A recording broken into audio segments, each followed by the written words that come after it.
अधिक मास की महात्म्य कथा अध्याय 1। हिंदू धर्म में अधिक मास, जिसे पुरुषोत्तम मास या मल मास भी कहा जाता है, का विशेष महत्व है।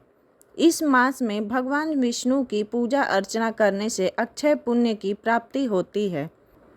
आइए श्रीमद् भागवत और पद्म पुराण के अनुसार अधिक मास की पावन कथा का प्रथम अध्याय का रसपान करते हैं। एक समय की बात है, पवित्र नैमिषारण्य तीर्थ में शौनक आदि 88,000 ऋषियों ने मानव कल्याण और मोक्ष की कामना से एक विशाल ज्ञान यज्ञ का आयोजन किया था। सभी ऋषि मुनि संसार के दुखों से मुक्ति और भगवत भक्ति प्राप्त करने के मार्ग पर चर्चा कर रहे थे। इसी दौरान वहां परम ज्ञानी और परम पूज्य श्री सूत जी महाराज का आगमन हुआ। सूत जी को देखते ही सभी ऋषियों के चेहरे खिल उठे। उन्होंने सूत जी का भव्य स्वागत, उन्हें उच्च आसन पर विराजमान किया और श्रद्धापूर्वक प्रणाम किया।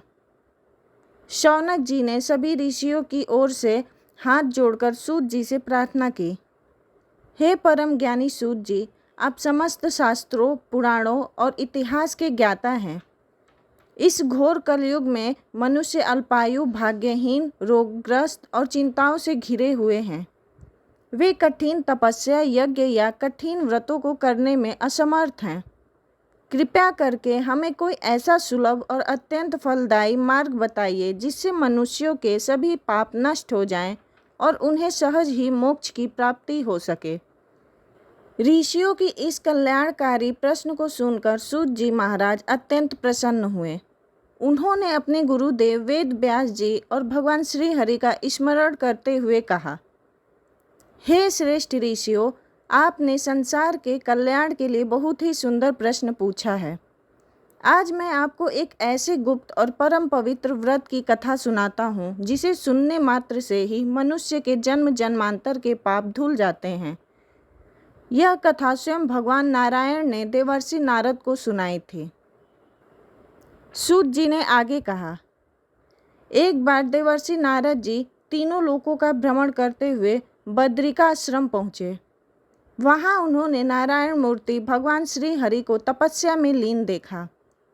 नारद जी ने विस्मित होकर पूछा कि प्रभु, आप तो स्वयं सृष्टि के पालनहार हैं, फिर आप किसकी तपस्या कर रहे हैं?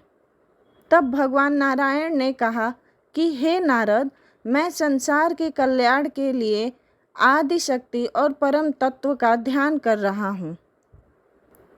सूत जी ऋषियों को बताते हैं कि इसी संवाद के दौरान नारद जी ने भगवान से अधिक मास के विषय में पूछा कि इस मास को लोग अपवित्र क्यों मानते हैं और इसका क्या महत्व है।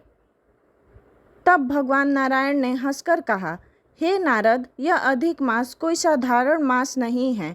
यद्यपि संसार के लोग इसे मलमास कहकर इसकी निंदा करते थे और इस मास में कोई मांगलिक कार्य नहीं होता था, लेकिन इस मास ने अपनी मुक्ति के लिए जो तपस्या की और इसके बाद इसे जो वरदान मिला वह अद्भुत है।